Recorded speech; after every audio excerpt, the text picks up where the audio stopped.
Երևանում անցկացվեց Եվրոպական քաղաքական համայնքի 8-րդ գագաթնաժողովը եւ դրա շրջանակներում Երևան այցելեց նաեւ Ուկրաինայի նախագահ Վլադիմիր Զելենսկին։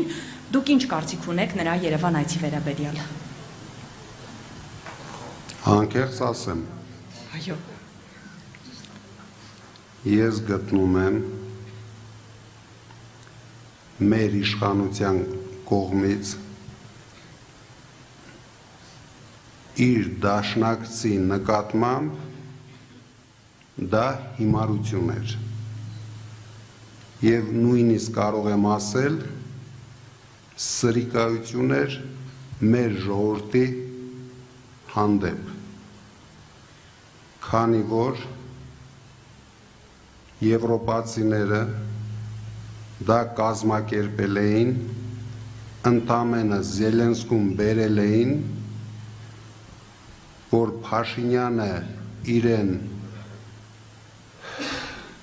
ռուսերեն ասեմ մաստեր կլաս տա,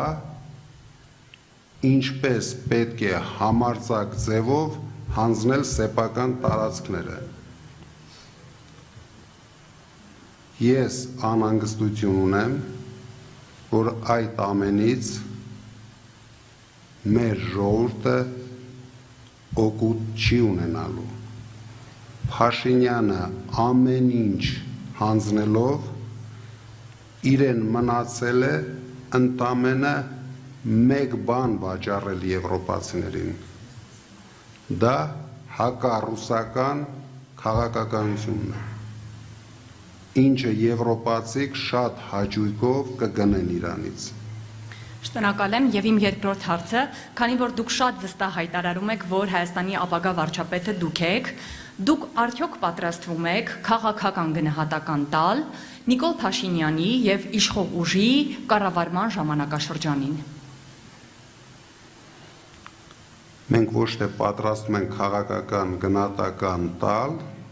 դուք եթե ուշադիր հետևում եք, մենք ամեն օր ենք քաղաքական գնահատական տալիս։ Ցույց ենք տալիս մեր ժողովրդին բոլոր տապալումներն ու ձախողումները, ինչը ունեցել է փոքրիկ խմբակը։ Ամենօրյա ռեժիմով մենք դա արել ենք, անում ենք եւ անելու ենք։ Շնորհակալ եմ։